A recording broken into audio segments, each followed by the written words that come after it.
America और Iran के बीच शांति वार्ता के दूसरे दौर पर फिर से पानी फिर गया है। राष्ट्रपति डोनाल्ड ट्रंप ने अपने प्रतिनिधियों की पाकिस्तान यात्रा को ये कहते हुए रद्द कर दिया है कि वो 18 घंटे की लंबी उड़ान भरने के हक में नहीं है। ऐसे में सवाल अब ये उठ खड़ा हुआ है कि अब आखिर क्या होने वाला है। ट्रंप आखिर चाहते क्या है? क्या ये ईरान का डर है या फिर बात कोई और है? नमस्कार, मैं हूं आकांक्षा और आप देख रहे हैं न्यूज 18 का डिजिटल प्लेटफॉर्म। अमेरिकी राष्ट्रपति डोनाल्ड ट्रंप ने ईरान के साथ दूसरे दौर की शांति वार्ता को लेकर पाकिस्तान जाने वाली अमेरिकी प्रतिनिधिमंडल की यात्रा ही रद्द कर दी है। ट्रंप का कहना है कि अमेरिका फायदे की स्थिति में है और ईरान को बात करनी है तो वो खुद फोन करे, हमारे पास सारे विकल्प मौजूद हैं।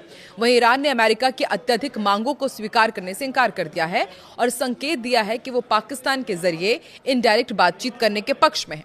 दरअसल डोनाल्ड ट्रंप ने फॉक्स न्यूज को बताया कि मैंने कुछ देर पहले अपने लोगों को बताया कि वो जाने की तैयारी कर रहे हैं और मैंने कहा कि नहीं, आप वहां पाकिस्तान जाने के लिए 18 घंटे की उड़ान नहीं भर सकते। हमारे पास सारे विकल्प मौजूद हैं। ईरान जब चाहे हमें फोन कर सकता है, लेकिन आप अब और 18 घंटे की उड़ान भरकर यूं ही बैठकर बेकार की बातें करने नहीं जाएंगे। इससे पहले ट्रंप ने सोशल मीडिया ट्रूथ पर भी पोस्ट किया था।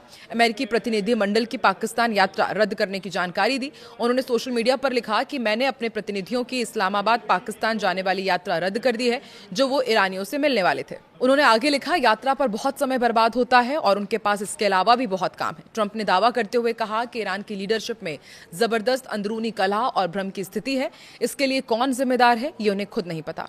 ट्रंप ने यह भी कहा कि हमारे पास सभी विकल्प खुले हुए हैं, जबकि उनके पास कुछ नहीं है और अगर वो बात करना चाहते हैं तो उन्हें बस फोन करना होगा। वहीं ट्रंप के इन बयानों से कुछ घंटे पहले ईरानी विदेश मंत्री अब्बास अराक्ची ने पाकिस्तान के शीर्ष नेतृत्व से मुलाकात की, जिसमें प्रधानमंत्री शहबाज शरीफ और army field marshal Asim Munir शामिल थे। इसके बाद वो पाकिस्तान से रवाना हो गए। दूसरी तरफ ईरान ने यह भी साफ कर दिया है कि वो अमेरिका की मैक्सिमलिस्ट डिमांड्स को, यानी कि अत्यधिक मांगों को स्वीकार नहीं करेगा। तेहरान ने अमेरिका पर भरोसा करने को लेकर के संदेह जताया। उनका कहना है कि परमाणु कार्यक्रम पर पिछली वार्ताओं के बाद भी अमेरिका और इजरायल ने उन पर हमले किए हैं। ईरान फिलहाल पाकिस्तान के माध्यम से केवल इनडायरेक्ट बातचीत के पक्ष में है और उसने इस्लामाबाद के इन प्रयासों की तारीफ भी की। फिलहाल दोनों देशों के बीच अनिश्चितकालीन सीजफायर लागू है, लेकिन जमीनी हालात तनावपूर्ण बने हुए हैं।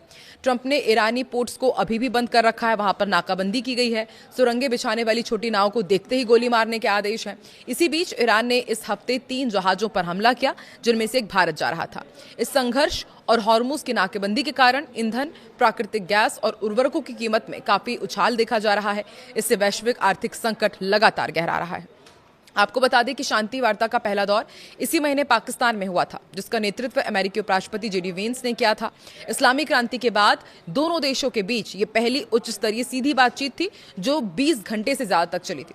हालांकि इतनी लंबी चर्चा के बावजूद कोई समझौता नहीं हो पाया था और अब ट्रंप के इस ताजा फैसले ने कूटनीतिक समाधान की उम्मीदों को फिर से अधर में लटका दिया है।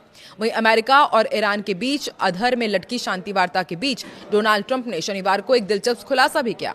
उन्होंने कहा कि पाकिस्तान में अमेरिकी प्रतिनिधिमंडल की यात्रा रद्द करने के ठीक 10 मिनट बाद ईरान ने एक नया और बेहतर शांति प्रस्ताव भेज दिया है। ट्रंप ने ये जानकारी मीडिया से बातचीत के दौरान दी।